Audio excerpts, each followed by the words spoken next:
Hey everybody, today I'm going to work on my hitch receiver. I have purchased a new one by CURT, from CURT.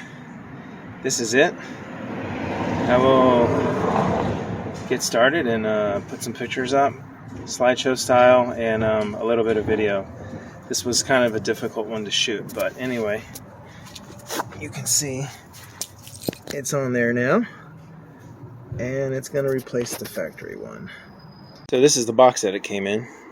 It is a branded box, so people will know what's in it in case it gets left on your doorstep. Just pay attention to that tracking information.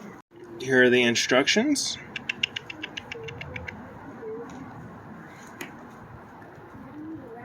And here's the flip side of the instructions. As you can see, you'll need a socket wrench, 3/4 inch socket, and a torque wrench. That is absolutely a pain in the butt on this car. Here we are under the car again. This is the section that I had cut out from the junkyard. I think I cut it right in the middle of these two holes, or this hole and this hole, just to make it easy and get my saw through there, because I couldn't use a torch in the junkyard. Anyway, after having cut that piece out though, clearly the frame went boop and boop. So what we were gonna do is possibly tack steel before we cut this out on mine, just to keep the alignment and the tension.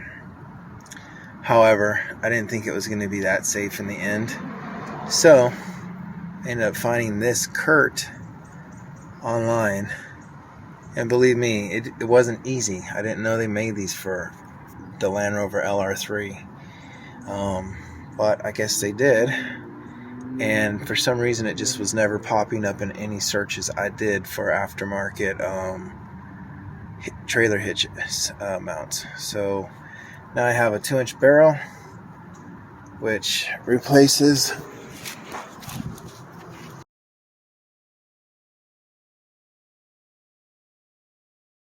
a 2-inch by 2-inch. It's got the pinhole. It's got these hook mounts, and you can see it's replacing this old one, which is welded to the other side of the bumper, which I just showed you. So the way this broke, actually, we were in a blizzard and it was in a pinch.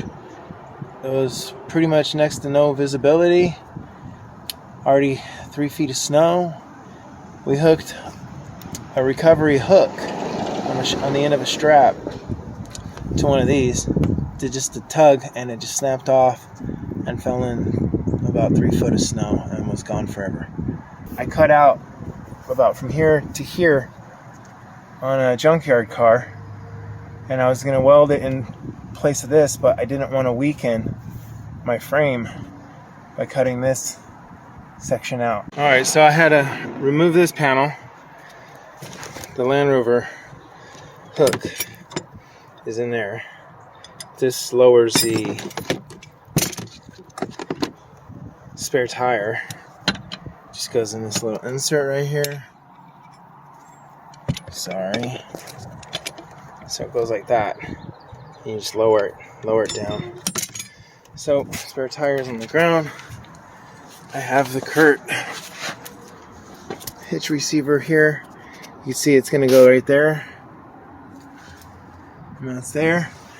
And then right there on this bolt to right there. And then that one to that bolt.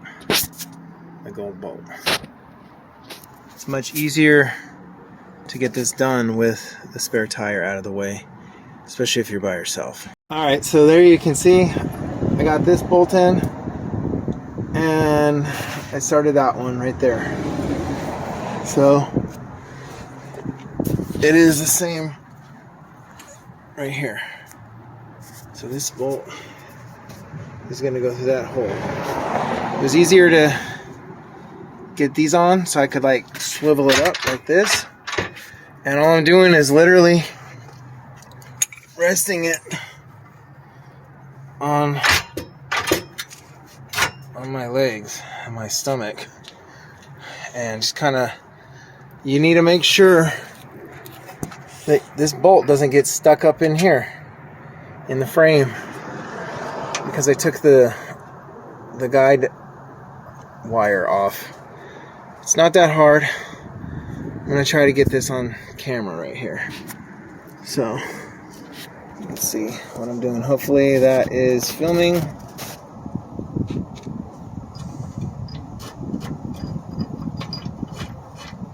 These are just finger tight. Put your hand on the bolt, push it against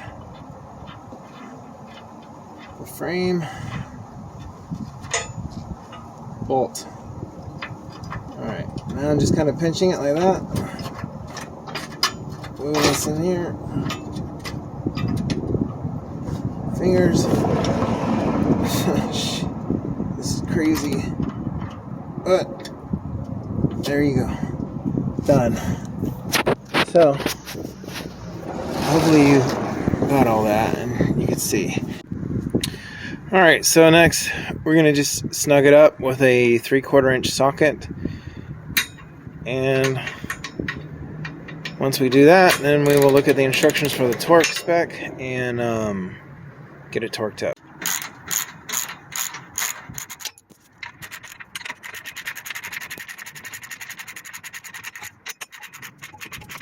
And the inside, and the inside.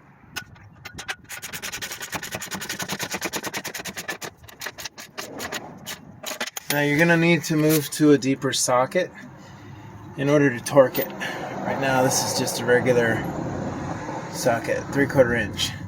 Of course the CURT hitches are made in the USA, so that's why it's standard sizing and not metric, which we're used to on Land Rover.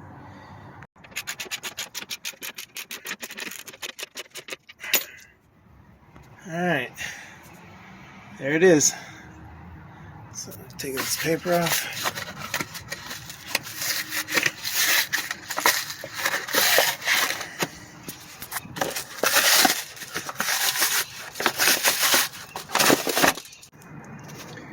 Alright, so it's a little blurry, but it says 6,000 pounds gross trailer weight, 600 pounds tongue weight, 8,000 pounds weight distribution, and 800 pounds weight distribution tongue weight. So CURT, made in the USA. We'll give it a go, see how this works.